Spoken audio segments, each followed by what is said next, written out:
happy to help with the cause. But now I'll turn it over to the official program. Yeah, thank you for that introduction. I'm Elmore Alexander. I'm Dean Emeritus of the Business School at Bridgewater State University and have been involved with the MeetUp group and Nuno's Optimal Partners here for several years, putting together these programs, and really are happy to have you with us here today. The focus that we're going to have today is on how can IT and higher education improve the viability and sustainability of the university in general. So again, following on that topic of how can we broaden the impact and the interaction of the IT program within the university. We're going to target to be finished with the panel part of this along about 8:15 and to give us about 30 minutes then for some real interchange to take place. And our goal is to finish up at 8:45 to allow people off of the conversation that we've had to have a few minutes to exchange information and not feel like you've got to make a quick dash out the door to hit that 9 o'clock, but we're going to stay pretty close to time. We're fortunate today to have 3 CIOs of universities with us here, and I think that's an exciting element to put in play. Mike, you've already met from here at Boston College. He has 30 years of experience in IT. He's currently the Vice President for Information Technology and CIO. He's been in that position since 2010. Previously, he was at PTC and Raytheon. I meant to mention to you, Mike, my son interned at PTC a few years ago, convinced him he didn't want to be in a government contractor, and he's now a professor of computer science. He probably made the right move. And Mike has a master's in engineering management from University of Iowa and a bachelor in EE from Merrimack College. Next to me is Deborah Scott, the CIO at Harvard Medical School. She's got about 25 years of experience in IT and has been at Harvard since 2017. Previously, she was at WPI and UC Santa Barbara. She also has a EE bachelor's degree from Cal State Long Beach and an MBA from the Anderson School at UCLA. And in between Mike and Deborah is George Claffey, who's the CIO at Central Connecticut State, about 20 years of experience in the area. He was just recently named the CIO at Central Connecticut. Previously, he was at Charter Oak College and Western Connecticut State University. He has an EDD in Higher Education Administration from Northeastern, an MS in Management Information Technology from Rensselaer, and a BS in MIS from Central Connecticut. So welcome to our panelists here. I'm going to sort of move us through with some questions and interaction as we go forward. And as I said, we'll look to move things off to the audience after that. So Mike, maybe we can start with you. At least to some degree, the focus of this session implies that IT is part of the university's focus on business challenges in general. Would you agree? I would definitely agree. I would say throughout my career, I've seen kind of the emphasis of an IT organization, IT leadership changing from one of being very technical to now being, an enabler, I would guess. And Gartner actually has a model where they show 3 eras of IT development, where one was, kind of the IT people were kind of the technology wizards, right, and doing great things, and then kind of an organizational and operational effectiveness period where you had to worry about audits and controls and security, and now to this kind of using modern technology to enable transformation of the business. So I think I've seen that, and I think now that we're in that model, the IT folks have to be viewed as real business partners and people that get the essence of the business and the essence of the business challenges. And for us as a private university, and I'm sure it's the same for a lot of other universities, probably even more so for state universities, there's a huge constraint on resources, right? So we can't waste resources. We have to optimize every bit of resources we have. And to ensure that we're optimizing, we can't be sitting over here in an ivory tower, if that's the right expression, making decisions. We have to be engaged and be partners and have people on campus be confident that we're working with them. I used to joke when I came to BC, I felt that IT was viewed as people doing things to the faculty. And we've tried to transform that to now where I think they view us as doing things for and with the faculty. And I think that fundamentally has been a big change. But we really have to optimize our scarce and limited resources. We can't go chasing the technology today, right? We have to pick things that are going to make a difference and stick with them and do it well, but build upon that foundation and that Gardner model of, kind of a solid foundation where the university can rely on provisioning services in an efficient manner that's able to move with the challenges of the day. And I personally think one of the biggest challenges for the day for us is the migration to cloud-based services, right? Software as a service. And we are becoming much more what I would call brokers of technology, where sometimes we're providing it, sometimes we're helping an engagement, and as a broker, a lot of our time and effort is spent on managing a portfolio of contracts and relationships, and these contracts become more and more important. And I think the IT people can really add value, especially if you're at a smaller school, right? I can imagine an IT person with business acumen who really studies contracts, understands the nuance, understands the, let's say, the traps that are being laid for you. Having worked for a software company, I understand what's going on a bit on the other side, right? So we spend a lot of time and a lot of attention protecting us. And we have several hundred IT contracts for software and services on campus. And I think for those of you who've done business with some of the big companies like Microsoft, Oracle, IBM, you see the pricing and packaging things that they change when they acquire a company. If anybody uses SPSS on campus, there's some significant changes and impacts to the university's use of software like that. Though, if the IT folks can really stay on top of that, it can really protect the university's interests. And some kind of winding back to your initial question about viability and sustainability, that's an area where I see there's great opportunity for an IT organization to be a partner that makes a difference and helps with the viability and sustainability. If you're not careful, and I've seen this with some of our sister schools, we're one of 27 Jesuit schools in the United States, people in IT have signed some contracts that are very, let's say, risky for those organizations in the long term. Now, there's also, when you talk about contracts, we're talking about a strange world in academia. Why can't I use mine kind of reaction? Now, Deborah, I know from conversations we've had previously, you sort of see the strategic planning and governance issues as being a critical area. How does IT engage that part of the university system and be a player in governance that maybe doesn't see you as legitimate in some respects? Well, that obviously that kind of respect is earned. But to the original question, strategic planning, I think, is the perfect time for IT leaders to be at the table, to inspire the leadership with the possibilities, to take the organization's functions to a new level through strategic implementation of technology. And right now there's a lot of pressure on higher education institutions, and having a new strategy is a really good idea, and a lot of institutions are looking at what should our strategy be. But when you're changing your strategy and coming up with new ideas, that's when it's a good time to ask the question of and include the strategic application of IT at the same time. And in my experience, putting in IT governance teams in the organization, throughout the organization at all levels, has been one of the significant ways to bring people from across the institution together to work through issues and problems, and to automate processes that cross organizational units.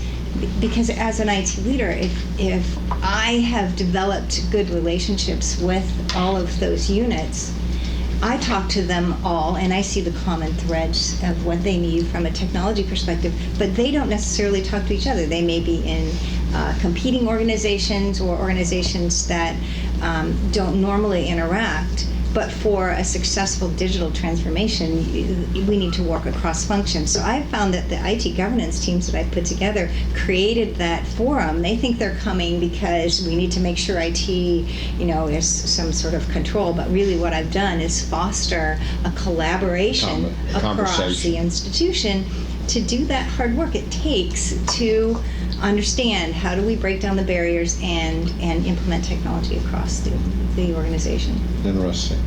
George, can we pivot a little bit?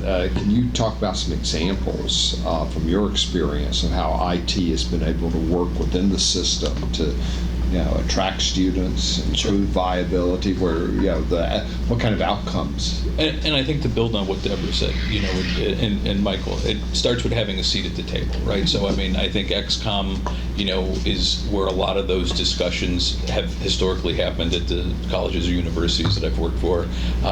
I think a version of those conversations or some of those problems exist in cabinet. But we've jumped on strategic facilities because we see the building of 21st century campuses, of integrating smart technology in campus not as an afterthought, but as a thought during that building design. Making sure it doesn't get valued engineered out of that. Also making sure I'm sitting now in enrollment management committee, and so that's the president's pet project. It's probably most presidents' pet projects right now, right? We've got this sort of decrease in undergrad students, and so we're finding out how to build this new campus or build your campus and be more attractive, be more competitive. I come from a public institution. There's $1,000 differential between us and the 4 other public colleges because the rates are set by the same board. So you're trying to figure out, how am I competitive when price isn't really going to be a factor, right? It's the same food contract, it's this or that. So one of the things that we've been focusing on is process engineering and improvement. I think to what Deborah said, this sort of service model aspect, we can look down from above and see what's going on. One of those specific things that we looked at, which was sort of a new initiative connected with IT, was the development of an esports program. So that's near and dear to my son's heart, and so the struggle was to figure out, the 14-year-old who sits on the couch and does this, is there academic value? And so, when we started looking at it, I brought it into that enrollment management. That's why that seat at the table was important. We said, hey, this is $1 billion industry. This is the new normal for millennial students. Can we get approval to, grab a couple of people, so we grabbed the education dean, the athletic director, and myself. We took it offline. We did what I'm going to call as a super lightweight lit review. We determined that it really was a viable thing, that we would have some value, that it would provide a competitive advantage. We did a crosswalk. How did it plug in with high schools? And then we went back to that enrollment management group and we said, hey, let's take an interesting look at esports. Let's not just look at the competitive video game team, but let's look at what could be academic programs, right? Can we do computer game development? Can we partner with software people? Can we put courses in our business school? And so I think we took a progressive approach to that, and we said there's 2 sides of a coin. There's the competitive video game side that's going to appeal to students or incoming students. There's a degree path at the end of this that's going to appeal to parents, that's going to help them find that ROI. And so, out of 5 slides in a pitch deck, we've put almost $400,000 into this project on a 90-day cycle. And I think that's been a good investment. That's unheard of in academia. Deborah, technology is critical in that sense of the university's vision. How can we get an idea from George, but can you talk a little bit more about how you can integrate IT into that vision? Well, successful programs to make significant changes through the use of technology, it really needs to be a shared vision and buy-in across the organization, and that really needs to start at the top. And so as a CIO, one of my responsibilities that I take very seriously is to be the one who can educate and inform the leadership about what can be done, what should be done, and what is happening in the industry, what our competitors are doing, and what is the next logical step to get us on a path to implement successful technology programs. Some of these programs can be a huge lift in terms of resources, and not just money for technology, but for people who have the skills to do the work. And it's really important to get into a position where you've had successful projects that build a reputation and a trust of the IT organization, and that will allow you to continue to inform and provide results to the organization. And so really making sure that even though these things can be risky as investments, that IT can deliver the value to the organization, and then that creates a positive reinforcement so that more and more can be done with the resources that we have. Mm-hmm. Yeah. Now, George, your example just a moment ago, a 90-day cycle, that's pretty darn nimble. That's not bad in the business world, but it's unheard of. How do universities become nimble enough to deal with the change in technology? So I'm not sure. I think we're figuring that out, right? Higher ed moves at a glacial pace, and I think some of us are comfortable in that pace. Some CIOs have been accused of being the CI no. I was probably one of those people at some point. May still be. And so we do a lot of messaging, and I know it's working when it's echoed back to us. And so, we talk about changing the culture. We talk about IT and helping people in IT. And I've got it, as a public university, at a union shop, we're a very structured workforce. A lot of people who've been there 20, 25, 30 years. And so we talk about, that we have been driving change at that university for 20 years and helping people appreciate what they have done. And I don't think they recognize all the times that we've partnered with people. So we do, I call it purposeful communication. I try to purposefully communicate to the staff and let them know what those successes are. We try to do the same thing with the faculty ITC group. And then we also look at more of a matrix management style, so we're getting away, I think Michael said, project management versus portfolio management. Gone are those days where IT could drop in, we do something for you for a year and we'll see you in 4 more. We'll be back in 4 years, we'll do it again, right? We're in this constant portfolio management, relationship management. So, we're very much looking at skills that people have and separate from their titles. And then in my union system, we've got something called special projects. And so we can assign you a special project, and it pays you a little more. And it's to ask you to do something that's not in your job description. And so, process analysis has been a huge thing that our org chart's been missing.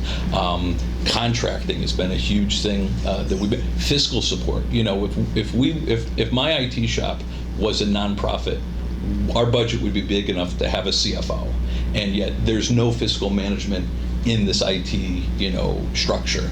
And so we're working on changing those things. We're using sort of those new hires as ways to go looking for that talent. We're not looking for people who are great Windows experts or hyper-converged experts.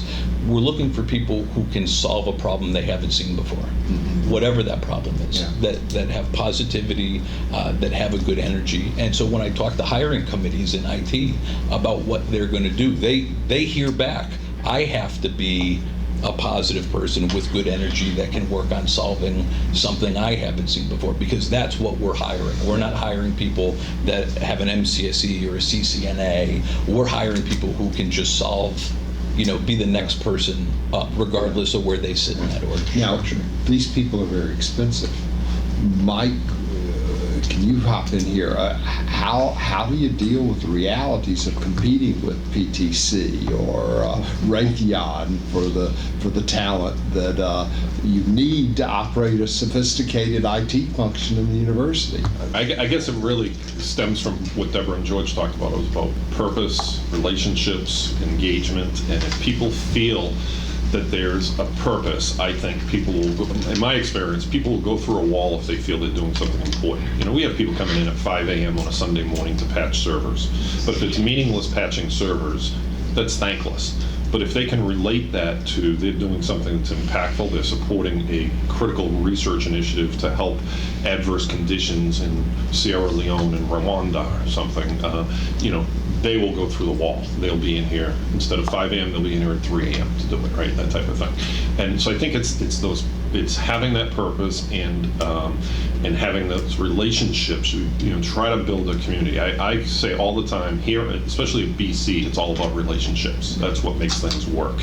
And if we can get people to engage and feel that they're part of a community and their work is meaningful, their work is directly or at least slightly abstracted from something that's important in the world, they'll get it. So what I do is, a couple of years ago I stumbled upon this. We were struggling recruiting a security expert, and they're interviewing. Finally I said, well, how about I try interviewing some of these candidates? And so I did a bit of a sales job, if you will. But the sales job worked, and we got this great candidate, and he's still here. And ever since then, I interview every finalist for every position, from the lowest level to the highest in IT, because what I'm able to do, nobody else does this. I found out nobody else was doing this. I only talk about the mission of the university and the culture of the university, and they don't get that from anybody else. Mm-hmm. And that builds an engagement. And I've found that to be highly, highly effective. And I keep hearing from candidates, wow, I never heard this. I didn't know this. Oftentimes you get people, I didn't even know you were a Jesuit university. What's a Jesuit, right? So it's, you know, those discussions. I'm a terrible interviewer, but I'm a good conversationalist. And I start every interview by saying, this is going to be the easiest interview you've ever had. I want to have a conversation about the culture and the environment, and, you know, will this work for you? Will this work for us? It doesn't do, and I always say, it doesn't do me any good to induce you to come here if it's not going to work for you, if it's going to be a short-term thing.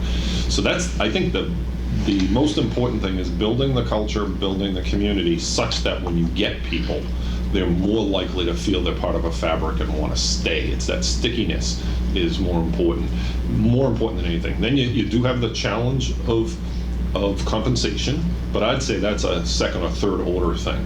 It's more of that feeling valued in their job, feeling they're doing something professional, giving opportunities to work on great technologies. We have that here.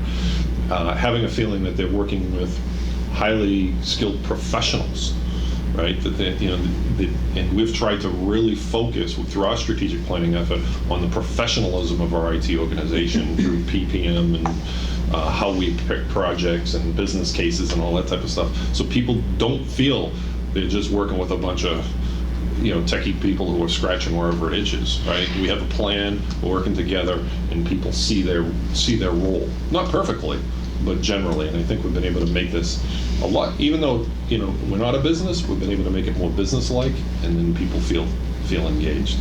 But in Massachusetts, in Greater Boston, in IT, it's never easy. So our best tactic for this really is building an inclusive community where people feel a part of something important and keeping them.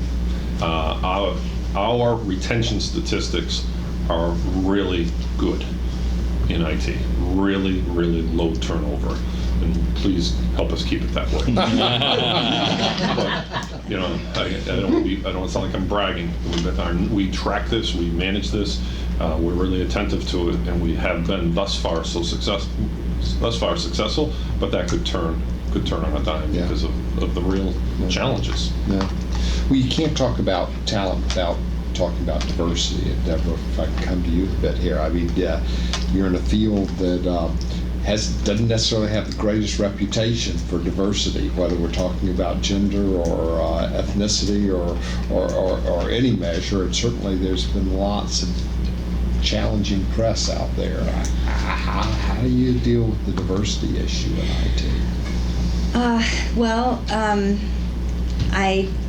I believe that the issue is not just diversity, but it's diversity, inclusion, belonging, and empowerment as the full set of values that an organization needs to build and sustain a diverse workforce. And it's not just about attracting and hiring diverse candidates, but keeping them, as Mike said. And I want to give you an analogy that I heard a Harvard professor give at a talk on diversity last year. He said diversity is, in a classroom analogy, is you can enroll in the class. Inclusion means that if you raise your hand, you get called on like everyone else. Belonging is that when you get called on, your answers are respected and you can participate. But empowerment is you are given opportunities to be creative and to lead and to engage with other people in a meaningful way. And so I think that the classroom analogy is really important because our higher education institutions are the pipeline for the talent that we want to hire. And we want to hire technical staff who have come up in an environment where they feel like they're included and they belong and they're empowered to bring their creativity to the job. And it's up to us to create that culture and environment that will help them feel that they continue to be included and empowered and engaged so that they can bring their best talents to their work. And so it's our challenge as leaders to create that culture and environment so that when we attract diverse candidates, we can keep them and they can be productive, growing members of the team. And so the why do we need a diverse team? I think IT can really develop better solutions when the makeup of the project teams is reflective of the clients. And so there's a wide range of diversity. You mentioned a few: gender diversity, ethnic diversity. There's also people of different national origins, people of different socioeconomic status, people with different types of personalities, and also different ages. So it's really important, if you're going to be rolling out a tool to undergraduates, that you have a few people who are in that generation who can at least represent to some of us who've been around for a long time, like, hey, we don't use it that way. And it's also important for us to make sure that we include some of the older workers' perspective, so that they can also have see some meaningful use for them. I'll give you one example. We were at University of California, Santa Barbara. We were putting in electronic medical records and systems in our student health clinic, and we really focused a lot on including the students and the younger perspective on interact with this when you're online, making an appointment, when you're coming to the clinic, when you're going through, getting an electronic pharmacy order at the clinic. And I think we did a great job in that, but we didn't include a lot of the older faculty and that were the physicians. And they just rejected the idea that they were going to be typing on a computer while they were with a patient. So we had to do an after project to go in and create a way for them to do dictation into a handheld device that they could put in the cradle, and it would automatically upload the audio to an online transcriptionist. They were around the world, and the online transcriptionist would listen to it, type directly in our electronic medical record, hit send, and it was there. And that older physician never had to type into the record. And it's something we could have included at the beginning if we had included one of them on the team. So, that diversity of thought and perspective in every case it brings a better solution. Mm-hmm. Interesting. So at the end of the day, we're talking about IT being an innovation stimulator within the university as opposed to just a responder from the old day model. Come back across to the three of you. Any pulling this together, comments from you. What stands out to you, Mike, in terms of what we've been talking about that's critical in terms of shifting that IT role? Well, I think it goes back to some of Deborah's opening remarks about that, kind of having those relationships, having those engagements, where that wasn't the tradition here at Boston College, right? It was, IT was over there making these decisions. The university, a lot of partners across the university felt IT had all this money and was spending all this money. And we went through a strategic planning process for IT following the universities, and we engaged faculty from across the university and all kinds of folks from across the university, and we developed a governance structure that allowed them to see how we were making our choices, how much money we actually had versus the rumors, and helped us prioritize, and that gave us an opportunity to try to put things forward to say, hey, versus just investing in that again, how about we try this? And kind of having a little opportunity to do something a little more innovative. Another way is through those relationships, I found out our Provost organization was interested in launching a technology-based initiative. So what I did is I used the opportunity of doing my annual report to the president of putting in a little affirmation for that in advance. And I think it helped be one more push to get it over the goal line. And that just built the confidence from the provost that the IT guys had their back, as opposed to being behind them, but it helped them innovate what's truly important to the university. George?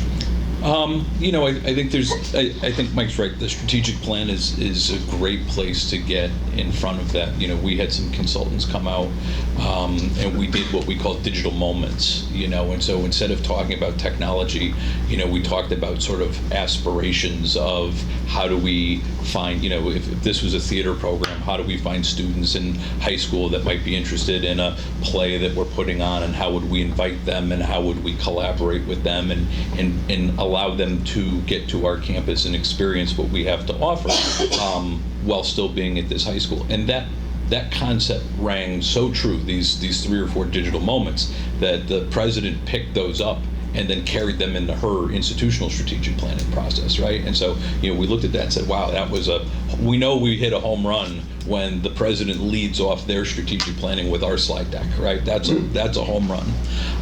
They're looking for examples like they were, right, yeah. Give it to them. I think the other thing that I've done, and it's at a much lower level, is this, sort of this walk around to the deans and the vice presidents and the other people. I've got a regular cadence of meetings, with not just the VPs and the provosts, but with the deans, and I do, we'll say 100% of those meetings in their office, right? And it was interesting. I went to the because I've only been at Central about 16 months. I went to the dean of the School of Education, and she looked at me and said, I think you're the first CIO who's ever been to my office in the 10 years I've been here.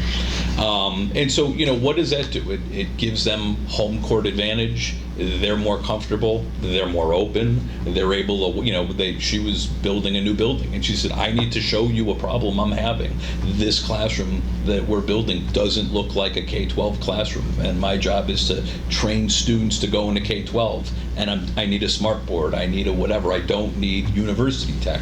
I need Google Classroom. I need, those things. And it was a great way and an easy way for her to build that relationship that we're talking about that's so critical, because I was at a place that she could not just tell me about that problem, but show me that problem and have faculty there. So I think those two things have been critical to kind of connecting the CIO office with the business. Well, I totally agree with what you said. I've had that said to me before, too, by many people across the organization, that this is the first time the CIO has visited my building, let alone my office. And and I think it's really important to have a regular touch, to put a face and a name and build a relationship with people throughout the organization.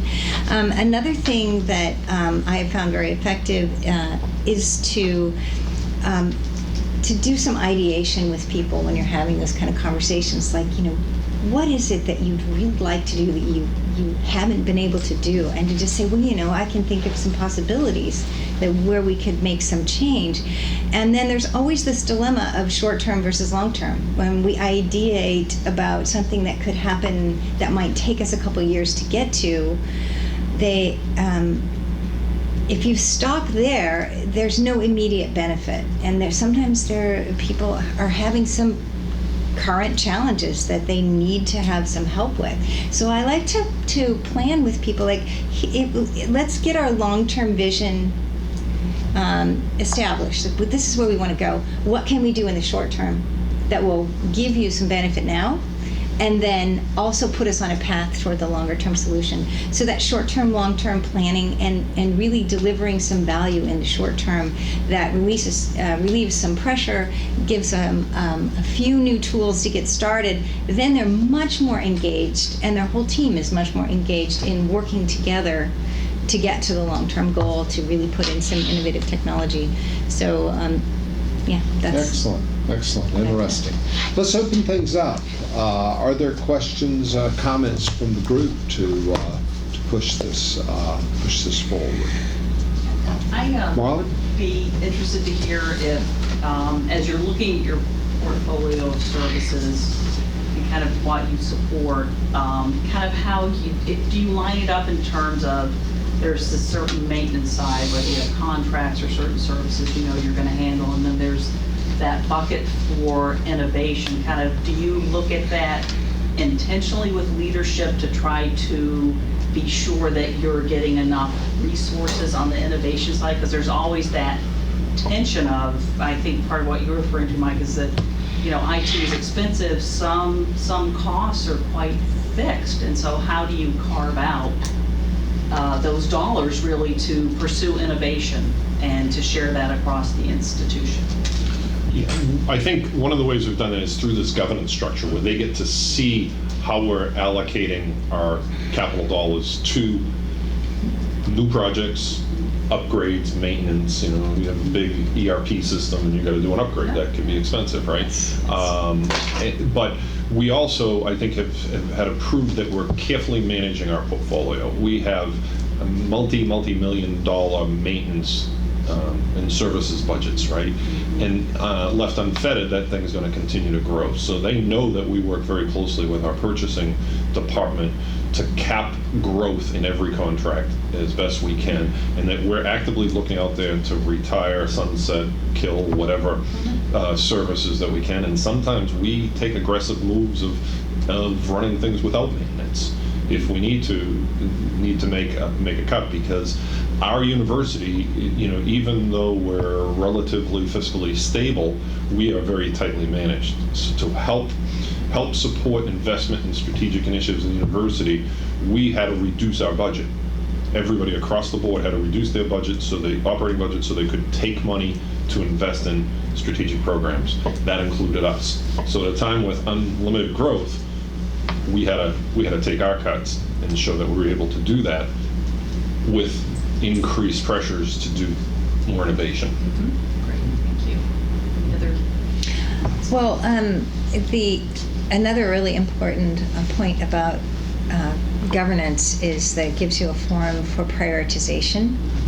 And when you have a whole group of organizations that want help with investments, it's really important that they understand where they are in the queue and why the decisions are made to go with one priority or another. As an IT leader, I don't want to be the one making that decision. I want to engage the business to make that decision. And when I was at the University of California, we had a very strong governance model there where people came together and we made purposeful decisions about where was going to be the biggest bang for the buck, because we had limited resources, and who was going to go first, how much could we potentially save from that investment so that we could reinvest those savings into the next organization. So prioritization and making sure that everyone is informed about those decisions is really, really important. The only thing I'd add is, we've now colored the money a little bit, right? So we have one bucket called carry costs, which is our maintenance and other things, so that people can really differentiate. Here's your just 3% maintenance on your old money versus here's that new innovation. And I think the other thing that we do is we do a cost sharing model with the end department or user, and I think that keeps skin in the game.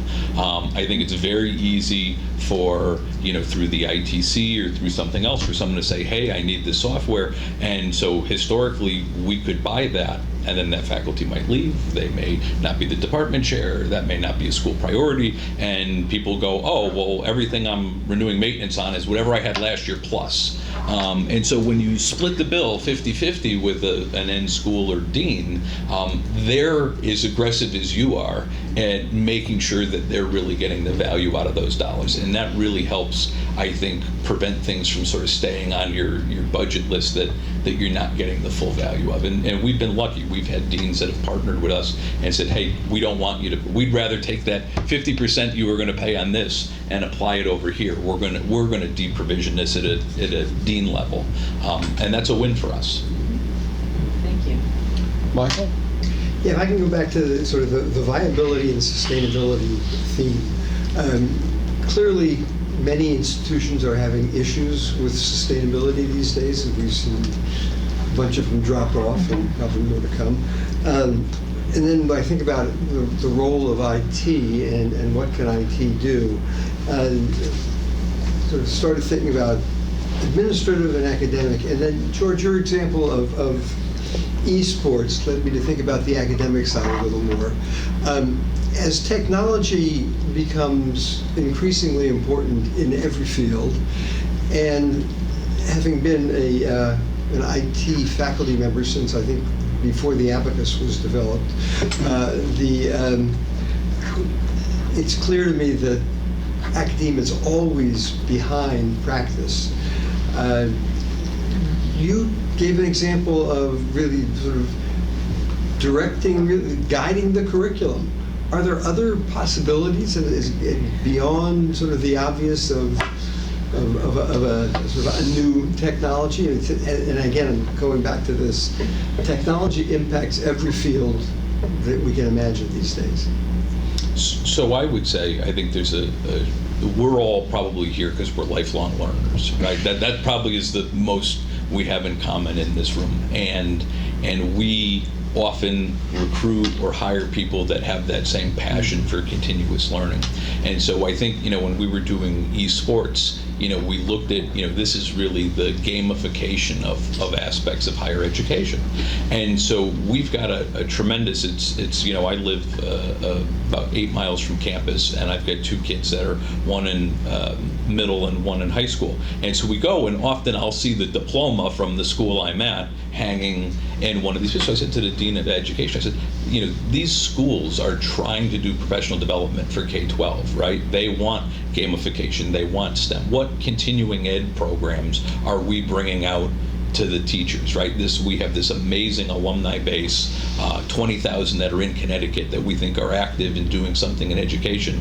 And this is a school they know, a school they feel safe at. It's a school that could deliver a program hybrid, fully online or back on campus. And what are we doing? And we haven't had a culture of thinking that way, right? And so I think what we're saying is the way higher ed's the way our institutions are gonna find enrollment isn't by just chasing the traditional undergrad, first-time, full-time freshman. It's going to be looking at incumbent worker training. It's going to be looking at certificate programs. It's going to be looking at those things. And often what we're asking that workforce generally to have is something with technology in their repertoire. And we're the subject matter expert often in that area. So I think for CIOs, it's a great time to be there because K-12, all these professions are chasing some kind of technology skill, and we're in a training business. I'd like to add to that. We're largely a liberal arts school historically, right? And but our liberal arts graduates are highly valued in the marketplace for the ability to think critically, all those types of things, communicate well, reason well. But we're really trying to advocate for the idea of let's add an additional component called digital literacy, right? You can't come out and be, a wonderful person, but a Luddite in today's world. So we're really trying to advocate and help push that and work with our partners in the academic side. We have an example is we advocated and helped launch a cybersecurity program, but being largely a liberal arts with good professional schools like our business school, we're not going to be MIT or Carnegie Mellon, right? We're not going to be Software U. Our cybersecurity program is called a Master's in Cybersecurity Policy and Governance. So it's how can we get people with a strong foundation, strong enough foundation technically, who can work with the board to understand risk and risk mitigation. So we've tried to, take that combination of what are the university's strengths and couple with a real world challenge out there for cybersecurity. So we're not just a cybersecurity program, we're cybersecurity policy and governance. And that's met with, it's been met very well in the marketplace. We're doing something similar in terms of a data literacy program. What we realize is that in order to operate and sustain an organization in today's environment, we need to train and retool some of our leaders and workers in the institution to understand how to use data, how to use visualization, and how to find meaning in the data that will help make better decisions for the institution to be more sustainable. Interesting. Yes, Deb? I was going to ask, have you done anything with micro-credentialing in these areas? I have not. Have you? No. We've just started through our school of continuing education, it's called the Woods College, with some of the online programs. A master's in healthcare administration where there's micro-credentials and so forth. But that's kind of like a pilot program for us. And so where did the idea, where did the drive stem from on something like micro-credentialing? Did it come from academic side or kind of push internally? No, it definitely wasn't an IT push. It was not. It was not an IT push, no. It was within that school. They have some pretty innovative people. We have a very strong partnership with them.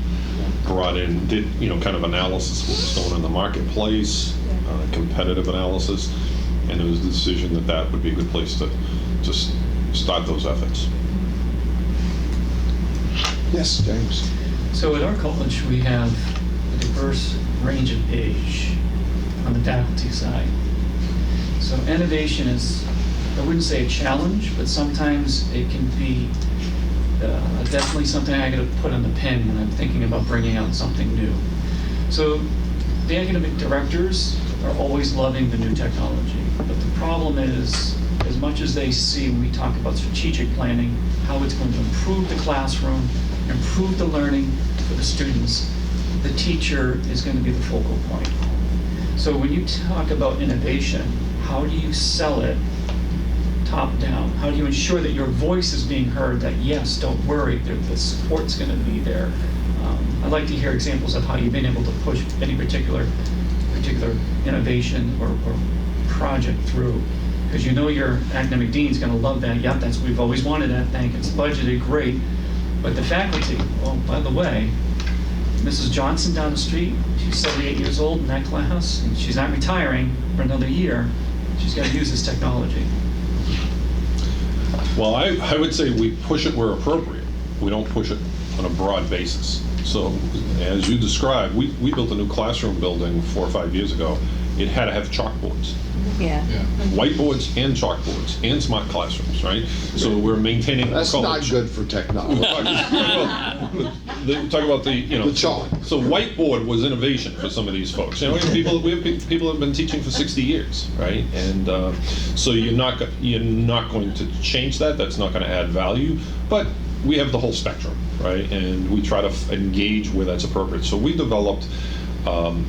We call the Classroom Technology Committee, right? And we were able to get our finance folks, liked the way we governed our operations, they had confidence, so they actually transitioned control of the budget to us because we're now managing with a faculty committee and other partners. And that's where we focus, is where those faculty members, those departments are going to have skin in the game and be receptive to it. We don't try to make it that broad-based. We do have broad-based things like you all do, learning management systems and online grading and things like that, where people have to do it.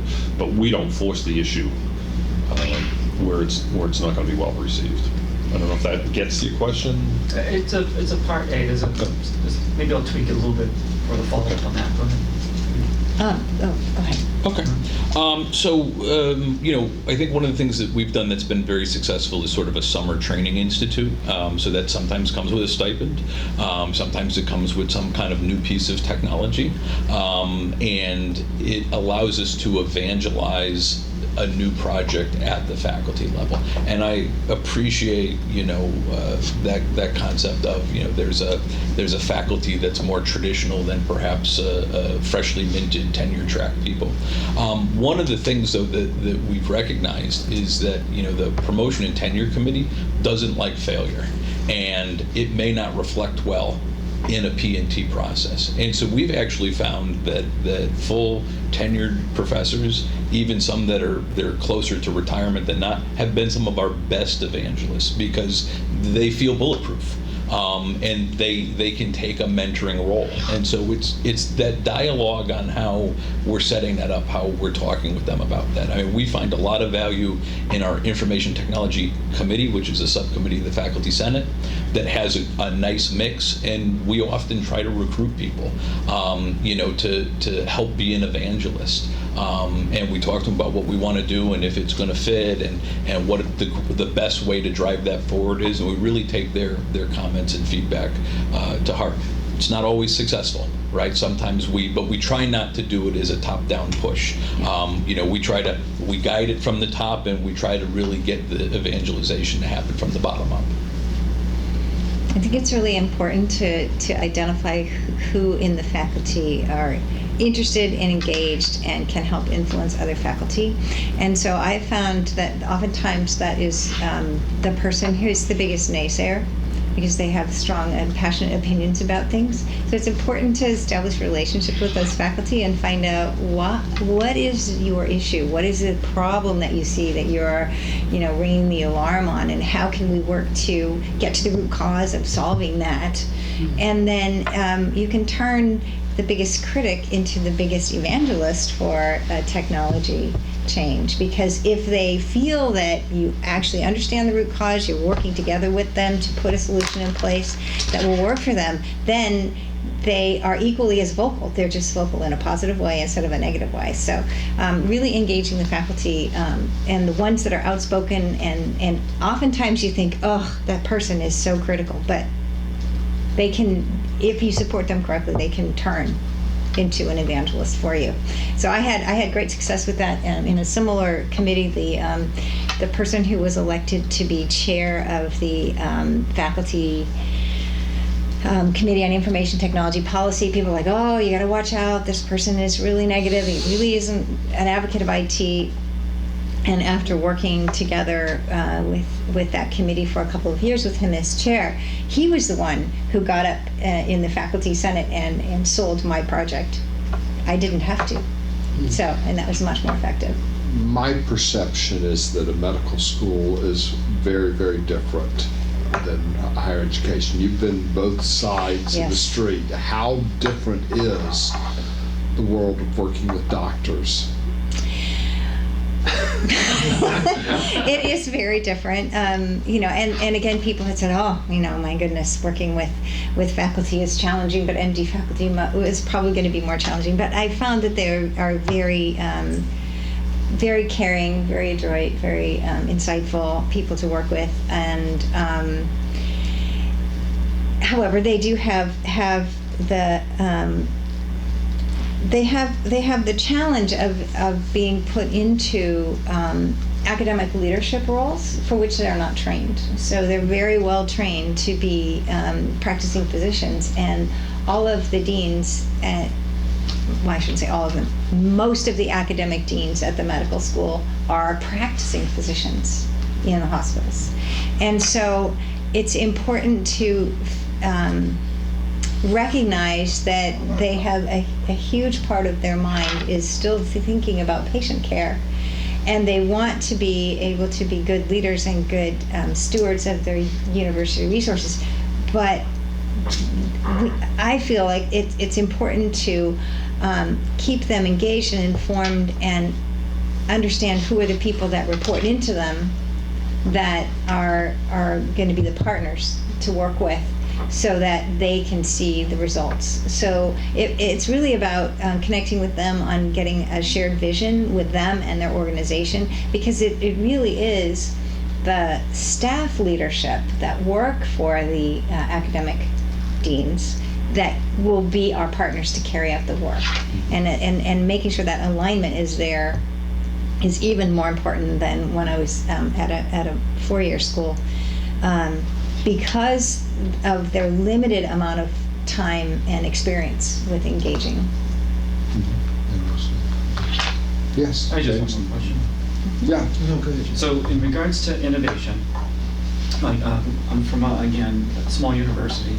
So if we have something that's new in technology that, a couple of the academic departments are interested in, usually we're talking about it probably a good year before we think it's going to be implemented.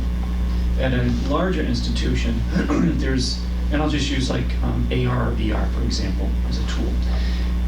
How long, when you're talking about innovation, how do you think the process is going to be? What typically is the role? Are you talking to all the people 12 months ahead of time, planting seeds?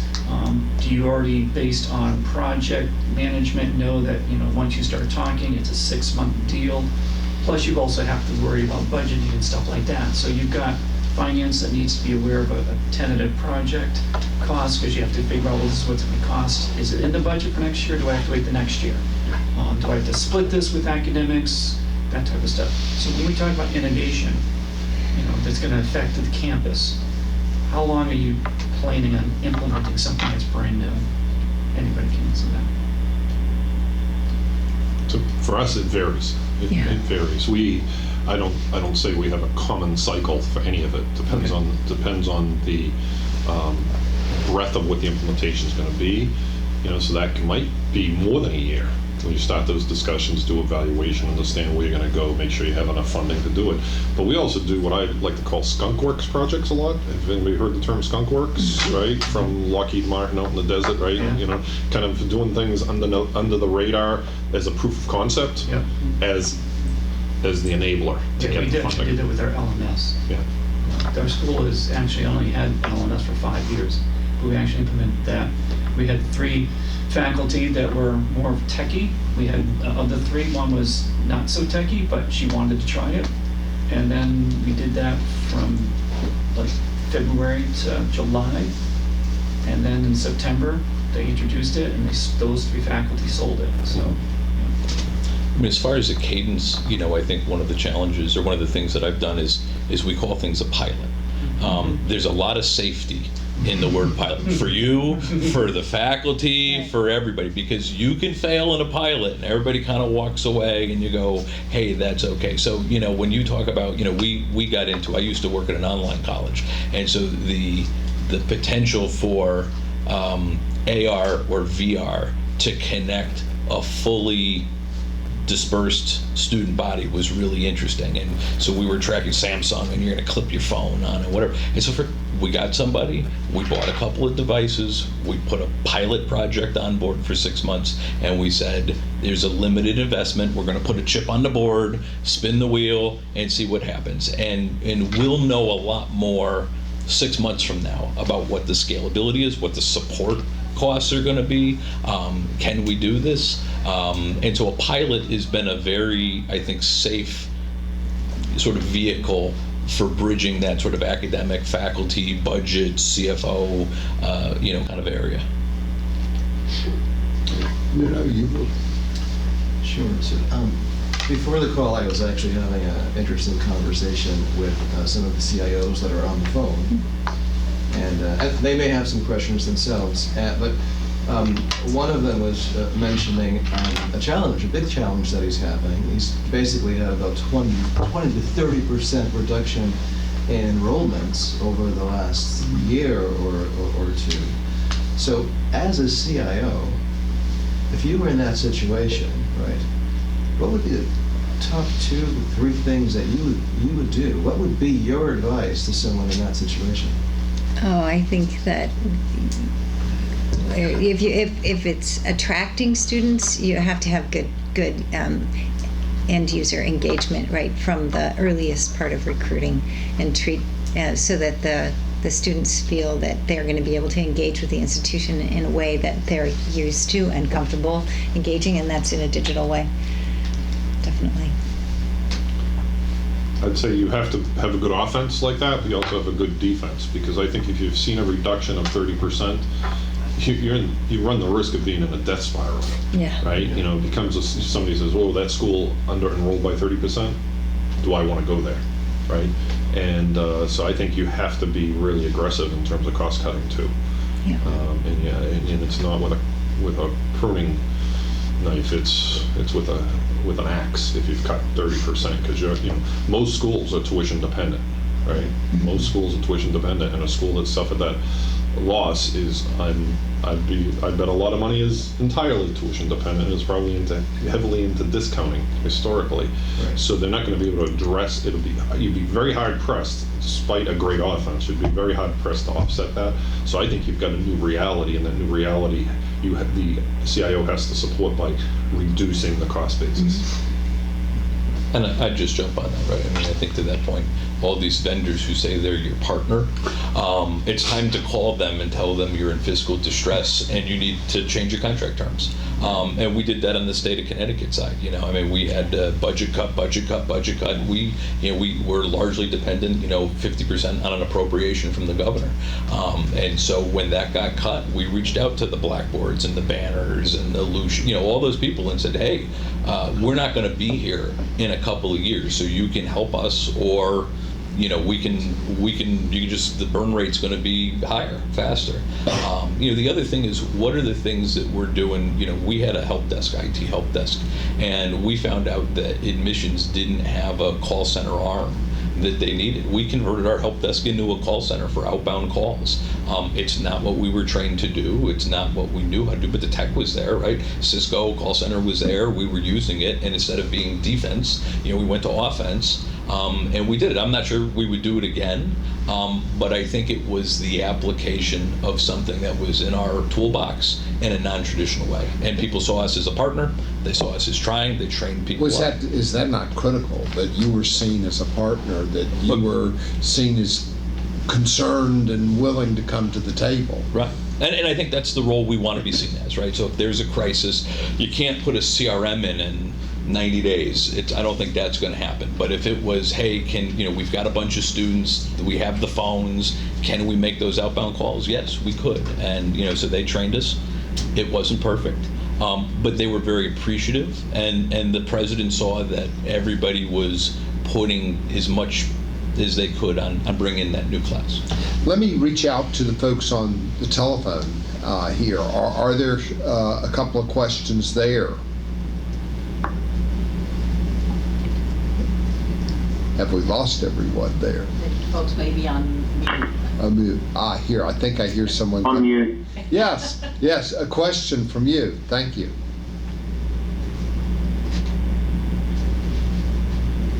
Maybe not. Okay. Other questions here from the group? Yeah. Yes. So my experience with faculty has been that they are not trained in pedagogies and things that take advantage of technologies we was putting in classrooms and technologies that we're making available to the school in general, which is makes it competitive with other schools that have similar technologies that you have to have. So how do you go about training the faculty? How do you get the faculty to use these new technologies? Because many of them won't use them because they're not trained in them. I think there's also an overwhelming fear of failure. I've seen a lot of faculty who really pride themselves in not failing in front of their students. So we created a spot in the library which has instructional designers, pedagogical specialists, and as much as we could afford, a copy of the different technologies that are out in the labs. So you can go and have a guide at the side as you want to learn either the latest thing from Crestron, Air Media Sharing, or some of these other things. So I think for us, creating a safe place to fail, a safe place to try, a place where there are other professionals, adult, not students, adult professionals that are in the library. That's been a very comfortable place for people to go and be able to explore at their time. We had a similar thing at WPI. Our Academic Technology Center has a presence in the library where they can go and meet with people and learn how to use technology. And then having a good support organization that reaches out to and provides training and support to faculty during their downtime when they're doing the course prep in the summer, and really to be able to just have a familiar face and a name where they can reach out and say, hey, I'm developing this thing in my course in Canvas or in Blackboard and I need help, so that they feel comfortable that they're going to get the support they need before the classroom. Is partnership with the library an opportunity? I know when my undergraduate institution rebuilt the business school and law school, which was a disaster. The law school wanted blackboards and the business school wanted the best technology that was there. But they did put the library and the IT center together in the middle of those two buildings. And that seemed to me to be a real opportunity to play at some natural connection. Yeah, well, the library has traditionally supported the academic arm of the institution very successfully over hundreds of years, and they do have a teaching and research training mission, and so bringing that together with the technologists provides a more holistic support for the faculty. One tradition in that area is that in institutions where librarians get tenure is there's an expectation that the librarian get a master's degree in an academic discipline. I wonder if that is an interesting thought process for IT as it moves forward in the academic institution. I think, sounds like an interesting idea. I don't know how viable it is given the other challenges for staff, for retaining staff. We have a lot of employees take advantage of I was going to say, I've opportunities seen to lots pursue of degrees. IT folks in my classes. Yeah, we have lots of IT folks, and that's a benefit. A big benefit we have to offer is continuing education. We have lots of folks who have maybe gotten an undergraduate degree here, gotten a master's degree. We have several people who've gotten their PhDs while employees here. Some have stayed in IT, some have gone on to other parts of the university, and so forth. But getting the education is a good opportunity, but not something we would try to say if you're going to work, you need a master's in a specific field. So if I could add to kind of piggyback on your comment about that, I think the support is critical to help faculty learn it. But I think another component that you also have to have in place is that teaching and learning component. That you have to have that buy-in by leadership and have that activity valued. To learn the different, to experiment. The pilot's like a wonderful way to see if something really is viable. Does it support the teaching and learning in the classroom? And so I think it's the two together, that partnership of fantastic support, so that when you're experimenting, you're not focusing on how do I use this technology, you're focusing on how does this support the learning, how does it support the activity of the classroom. But that, it does take time and effort, so having that leadership buy-in and support and value, I think, helps the two together. Last word, folks. 30 seconds. What would you say in closing? Mike? I would say hold on tight. It's not going to get easier soon. I think there's enough economic pressures on universities. There's enough changing opportunities for advancing people's careers and obtaining an education through other channels. That there's the pressures we see now, I think, are only going to increase. We see it across the board. For instance, lots of business schools are in trouble or changing their model. I think University of Iowa, University of Illinois, I believe, major schools have gone to online. I think Iowa has gone, and I think Illinois is going, in other schools to online-only MBAs, right? There's almost a bifurcation in the MBA programs of the top 10 and everybody else, and there's now the CFA programs, for those who are familiar, right? CFA, Chartered Financial Analysts, so it's kind of like the CPA for finance folks as opposed to accountants. So people are going for CFAs because those are valued in the marketplace, and you can do that on your own through test accomplishments. Very difficult, but people are saying, well, instead of going for an MBA and taking 2 years out and going $200,000 into debt, I can do the CFA and get more benefits. So I think we're going to see continuing, credentialing, whether it's micro-credentialing or other credentialing.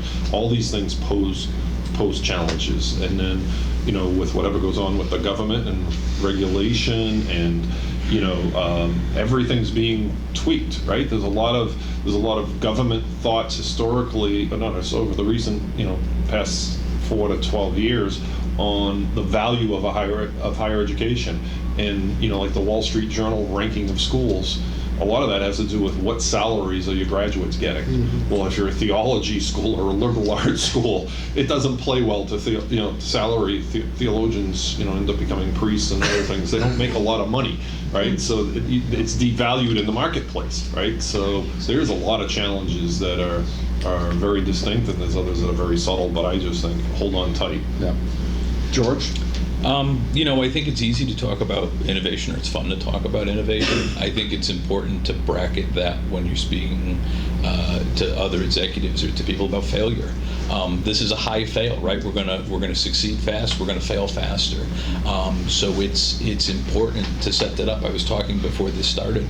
I had to do an annual review with the president. What's the division's goals and whatever. She had 5. I had come with 10, and I said, well, let's take my list. And she said, why? I says, I'm going to get 7 of these 10 done. And she was like, well, which 7? I go, I don't know. I said, dynamics are going to change. We're in this constant moving world now. Technology is changing, the internet's changing, the Internet of Things, the consumerization of IT and all of that, walking into our dorms basically at the start of the semester, then right after Christmas. So we don't know. This isn't this monolithic strategic plan that we could write for 5 years and have a 7-year vision. I've got an idea of what we're going to do for the next 18, 24 months. And after that, we're just looking at currents. We're looking at ripples. The further that ripple gets, the less sure we are of what that is. So it's important when I'm communicating that we not be afraid of failure. We not be afraid of what we don't know, because that's part of this innovation challenge. Good point, Deborah.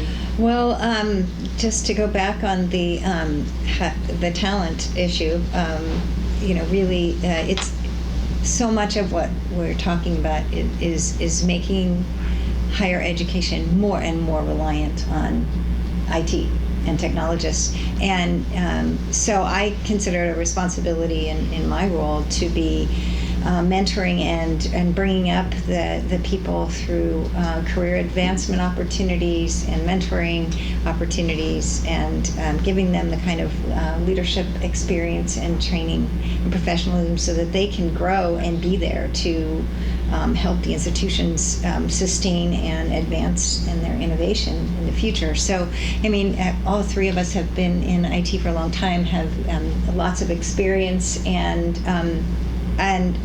I wonder who are the next generation that are going to come up behind us and take that role, and how do we give them the experience they need to be able to understand how to do project management, financial management, to set up governance, to manage contracts, and innovate at the same time. And it's a big role. It's taken 30 years to get here, and I see it as a responsibility that I have to bring up that next generation.